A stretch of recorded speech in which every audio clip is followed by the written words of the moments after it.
7 hari. Tunggu 7 hari tapi ditunggu dulu hari ya.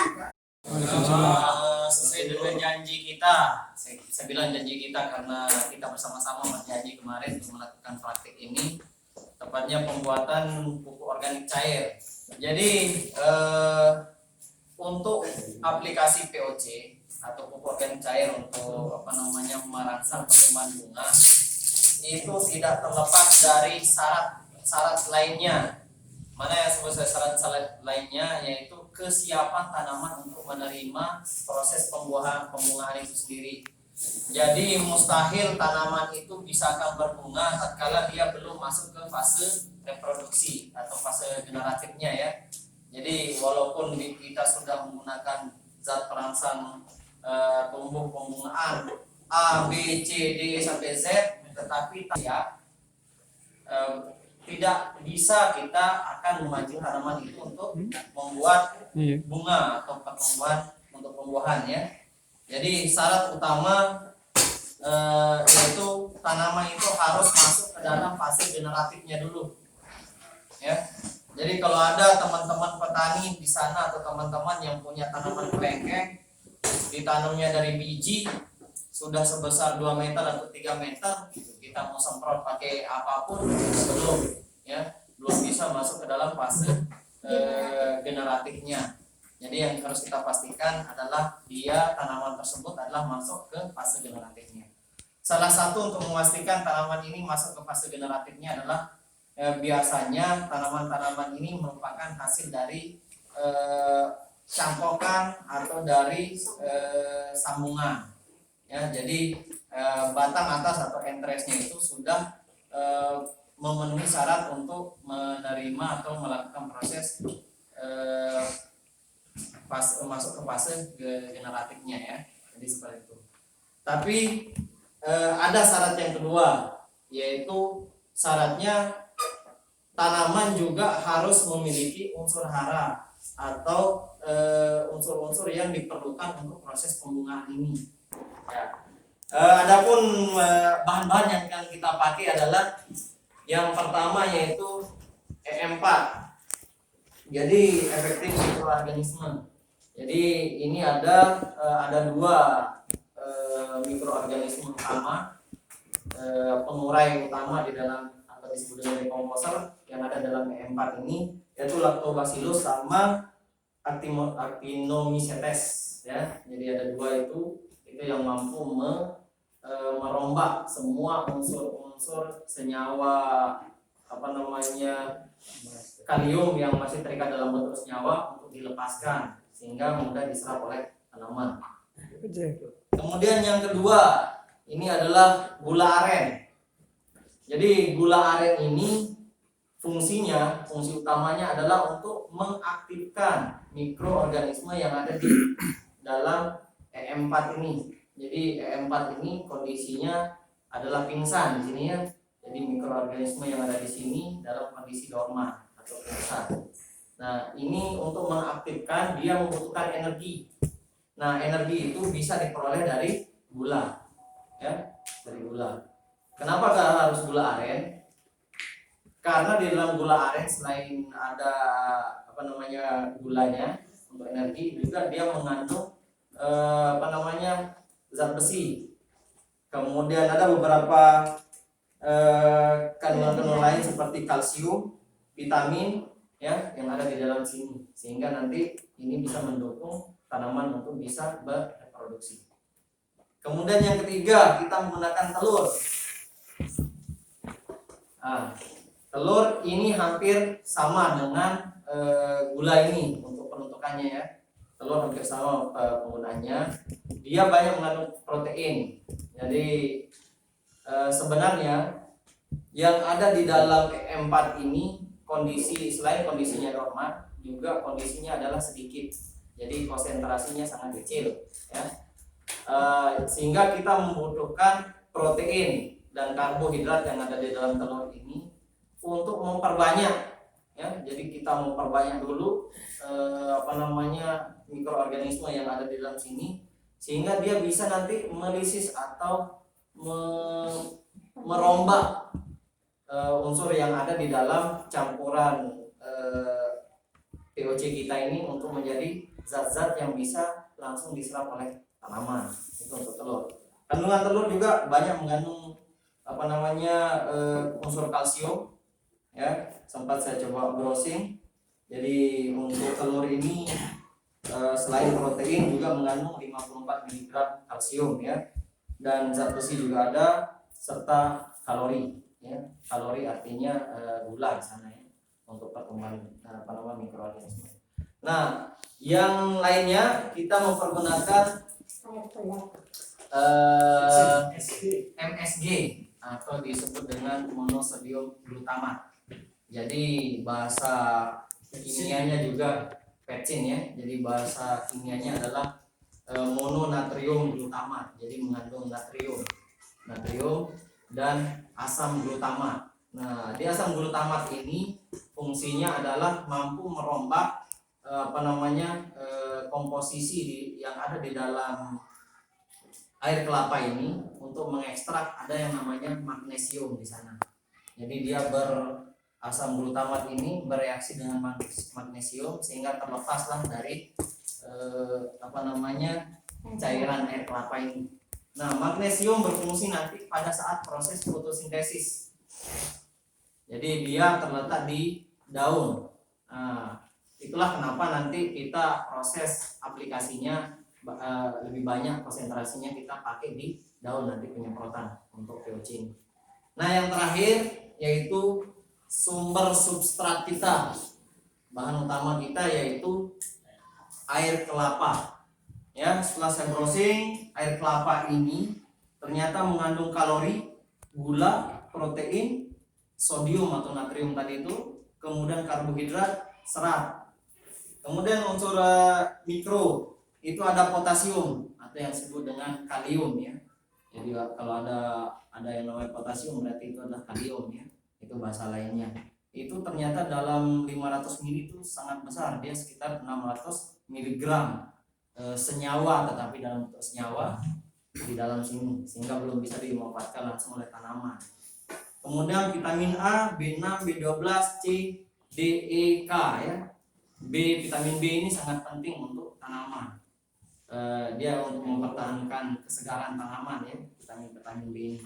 Dan yang tidak kalah pentingnya juga ada hormon sitokinin yang ada di sini. Itu yang mendukung proses pembungaan.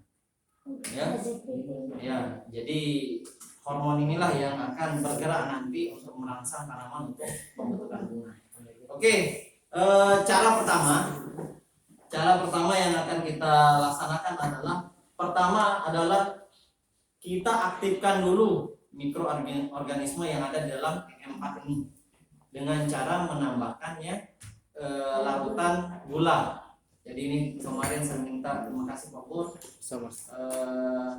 karena beliau akhirnya gula aren, jadi saya minta bantuan Pak Pur 500 gram dijadikan ini 650 ml ya. Biasanya kemasan seperti ini 650 ml ya. Oke. Nah, nanti untuk mengaktifkan ini kita campurkan dulu ya, kita mencampurkan dengan yang ini, kemudian ditambah dengan protein dan kalsium yang ada di dalam telur. Nah, ini nanti kita biarkan sebenarnya 1 malam. Paling efektif itu kita biarkan 1 malam sehingga mikroorganisme yang ini sudah berkembang biak, sudah membelah diri dan mempercepat ya, menjadi banyak ya. Setelah itu barulah kita tambahkan dengan air kelapa dan pectin ya. Komposisinya untuk 1 liter air kelapa yang saya pergunakan di aplikasi di rumah ya, di tanaman-tanaman saya di rumah, untuk 1 liter saya menggunakan 10 cc atau 10 ml dari larutan E4. Kemudian 1 butir telur ya, 1 butir telur ini nanti kita aduk, kita campur antara penuh sama putihnya, campur, dan 100 ml ya, 100 ml atau kalau kita pakai ini atau memudahkan penakaran ini 220 mungkin sekitar setengahnya ya, setengah dari air setengah bawah ya, untuk air gelasan mineral ini yang kita pakai untuk gulanya per liter air. Jadi kalau kita menggunakan 5 liter berarti kita menggunakan 500 mili. Nah, alhamdulillah ini sudah lebih nih Pak, 600 sampai 700 mili yang ada di sini. Jadi kita bisa pergunakan untuk 5 liter air ini. Nah, kalau kelebihan juga tidak ada masalah ya. Kelebihan yang ini juga tidak ada masalah karena tetap akan dipergunakan oleh mikroorganisme untuk memperbanyak diri. Tuh. Kemudian yang selanjutnya Ajinomoto. Sebenarnya bukan Ajinomoto ya menyebut merek. Sebenarnya kita menggunakan MSG. Baik itu Sasa, Ajinomoto maupun merek-merek lainnya, asal dia mengandung monosodium glutamat, kita bisa menggunakan. Tapi jangan sampai teman-teman menggunakan Masako ya, Royco. Itu nggak bisa ya. Jadi itu beda komposisinya ya. Oke, seperti itu. Kita cukup menggunakan 10 mg. Yang saya bawa ini 50 gram ya. 10 gram maksudnya. 10 gram per liter air. Yang saya bawa ini adalah 5 gram. Jadi cukup untuk 5 liter ini. Oke. 50 gram ya, 50 gram untuk 5 liter ini. Jadi itu saja. Kemudian ini kita fermentasi secara anaerob ya. Jadi kita dalam kondisi tidak ada udara kurang lebih sekitar 7 hari. Jadi perlakuannya atau perawatannya kita membuka tutup ini sekali dalam sehari untuk membuang gas. Karena proses mikroorganisme memecah kandungan-kandungan yang sekian banyak yang ada di air kelapa ini supaya mudah diserap oleh tanaman, itu menghasilkan gas nanti ya. Itu. Jadi jangan sampai meledak. Oke. Untuk menghemat waktu kita langsung saja ya praktikkan untuk pembuatan ini. Jadi kita ilustrasikan saja ini 5 liter berarti kita membutuhkan sekitar 500 mili yang ini, kemudian 50 mili yang ini, kemudian 5 butir yang ini, dan 50 gram MSG. Oke. Ada ember Pak Bu? Pakai kayu nggak bisa. Teman-teman bawa dan di masing-masing dirawat sendiri di rumah. Maksudnya dibuka, ditutup, tutup. Oh, dibuat sekarang. Ya. Terus nanti sama-sama sedikit Ya, bisa sama-sama diatur. sedikit bisa dibawa pulang. Ya. Dibuka tiap hari berarti Nah, nanti. Satu lagi yang perlu disampaikan untuk konsentrasinya nanti setelah jadi. Konsentrasi ini kita larutkan di dalam air bersih ya. Jadi pada saat aplikasi kita menggunakan 1/30-nya atau kita mengambil 30 mili dari larutan ini kita larutkan ke dalam 1000 mili atau 1 liter ya. 1 liter air kita membutuhkan 30 mili larutan POC itu. Nah itu kita semprotkan ke bagian daun tanaman baik atas maupun bawah ya, bagian atas dan bawah. Nah menurut pengalaman saya lebih baik kita menggunakannya pada sore hari karena selain stomata terbuka, kemudian ada waktu untuk tanaman menyerap cairan ini sampai pagi sebelum matahari terbit. Jadi sangat lama waktu tanaman untuk menyerapnya. Nah takutnya kalau kita pagi begitu kena sinar matahari banyak POC kita yang menguap seperti itu. Jadi kurang efektif. Ya, jadi saya pergunakan sore hari untuk penyemprotan. Oke, kita langsung saja ya. Yang pertama saya punya spet ukuran 20 mili itu kita pakai untuk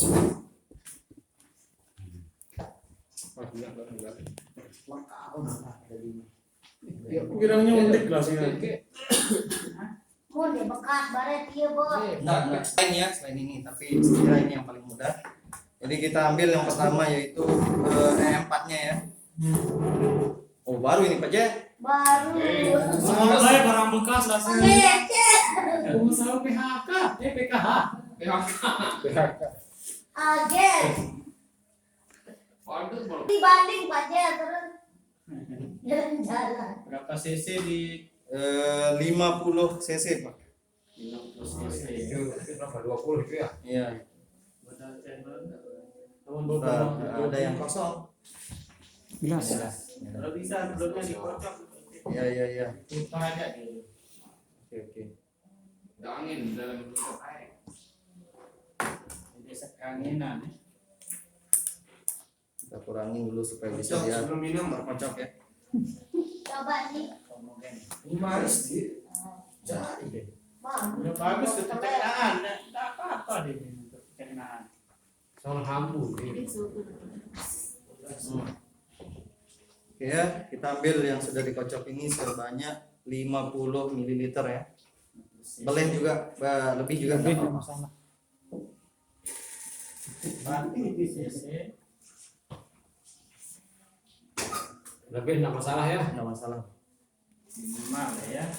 Ya itu Makanannya saya kak kurang deping mangan WA. Ya. Jadi kita pakai 50 ya. 50 cc. Kemudian kita pakai 500 ml. Kita anggap saja ini 500 ml ya. Gula. Ya 600 ya gitu ya. Bisa diminum kagaknya. Tapi lebih juga enggak apa-apa. Sabur ya marah. Oke. Ukur dulu deh. Gula tidak ada masalah. Ini kan sudah dibersihkan. Ya. Ini apa ini? Maksud Anda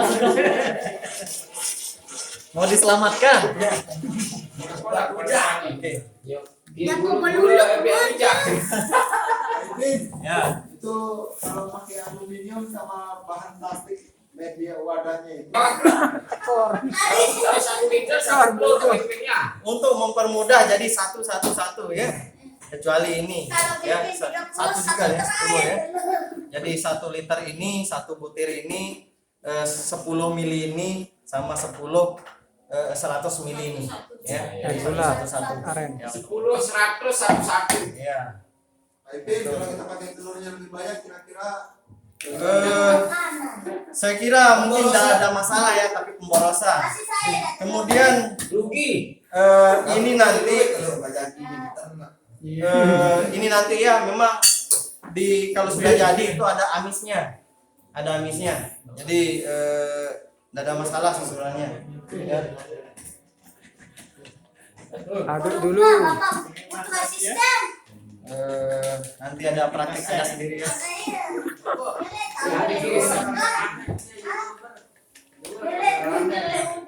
Boleh? Dari arsip. Bisa ini. Oke. Untuk ini bisa kita tambahkan langsung ya. Bisa kita tambahkan langsung dalam proses fermentasi nantinya. Bisa juga sekarang ya. MSG-nya berapa itu? Dalam 1 liter kita pakai 10 gram Pak. Jadi ini ada 50. Ada 5 liter berarti 50 ya. Kita pakai ini. Bungkus lah ya. Bungkus. Ini berbeda ketika kompor bubur kelak dia. Mana? Oke.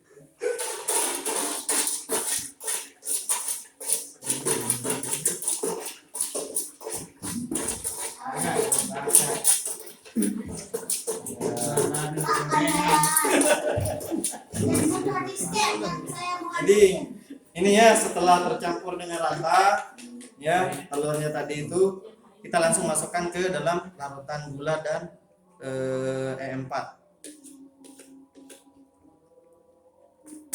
Teman bakteri dia.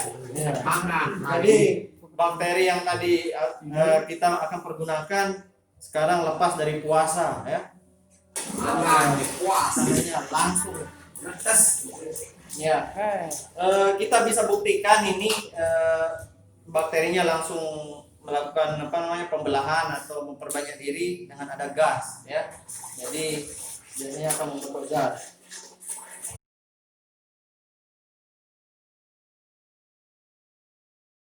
Setelah jadi larutan ini kita harus menyimpannya semalam sebenarnya ya, untuk membiarkan mikroorganisme yang kita berkembang biak dulu ya. Tetapi tidak ada masalah juga menurut beberapa literatur, bahkan ada yang setelah jadi dibiarkan semalam, besok paginya dia pergunakan, juga ada yang seperti itu. Tapi menurut logika saya, jadi mikroorganisme ini butuh waktu untuk memperbanyak diri, kemudian butuh waktu juga untuk melisis yang ini ya, atau memecah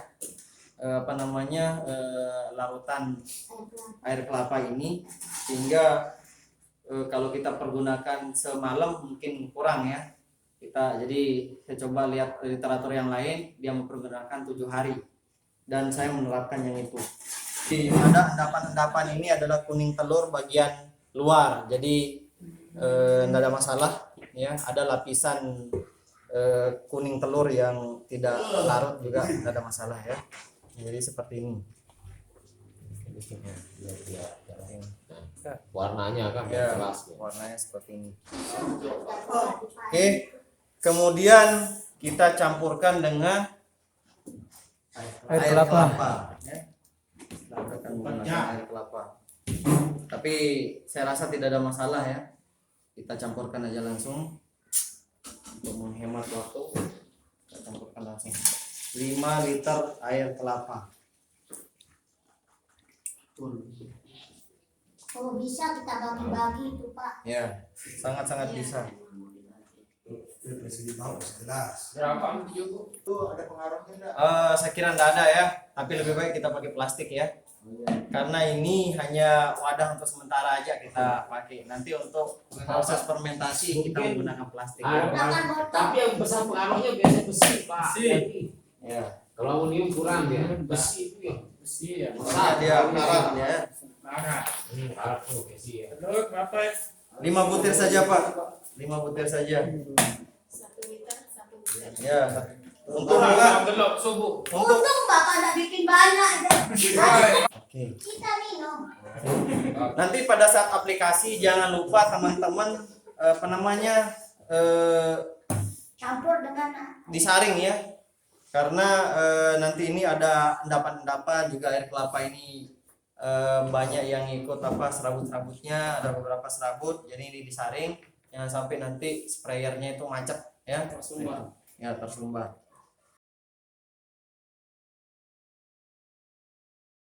Nah, ini akan kita fermentasi anaerob selama 7 hari ya. Baru siap kita pakai. Tinggal kita ambil 10 mili, ambil 30 mili untuk 1 liter air.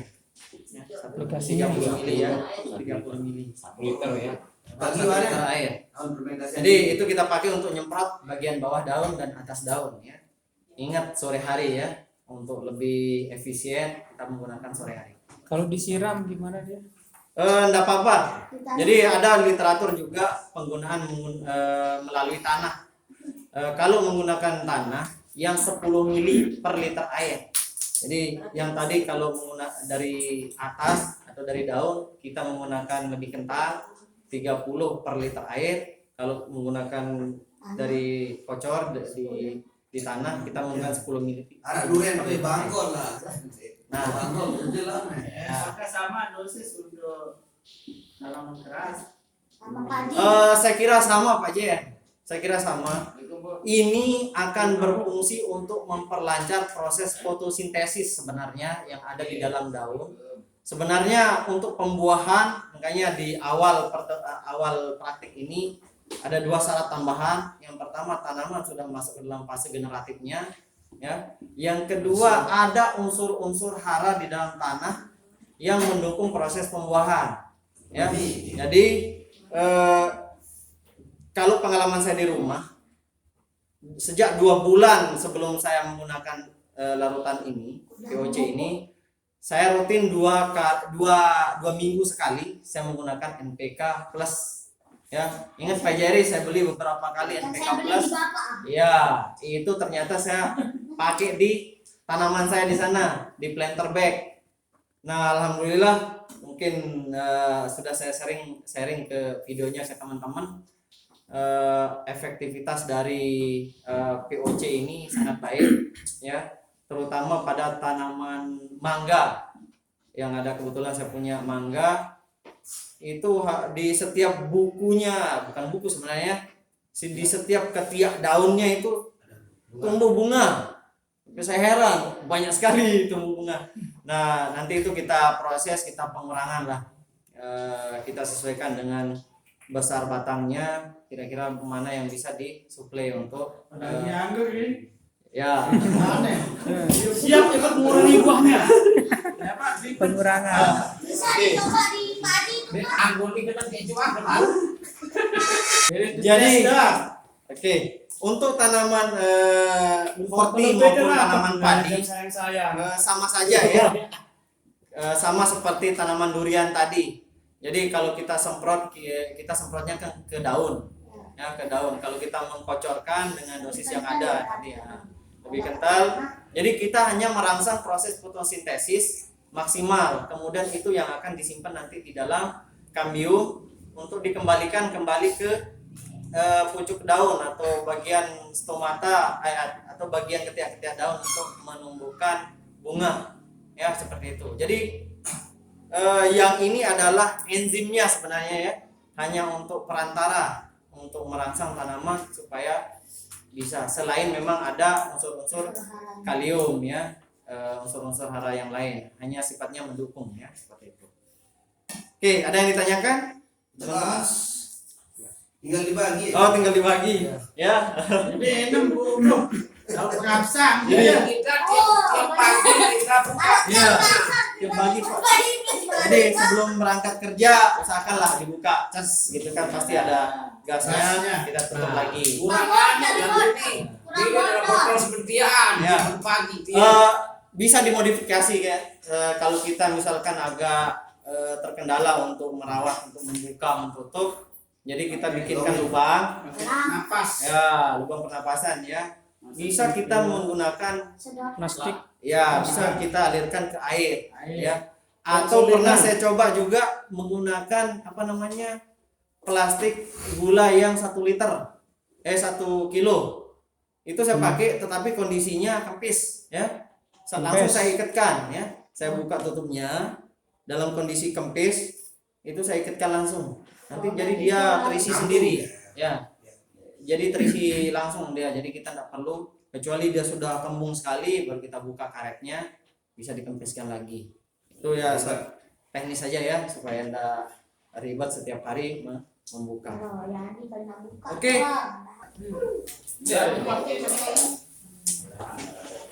Coba dia coba ada semua. Iya.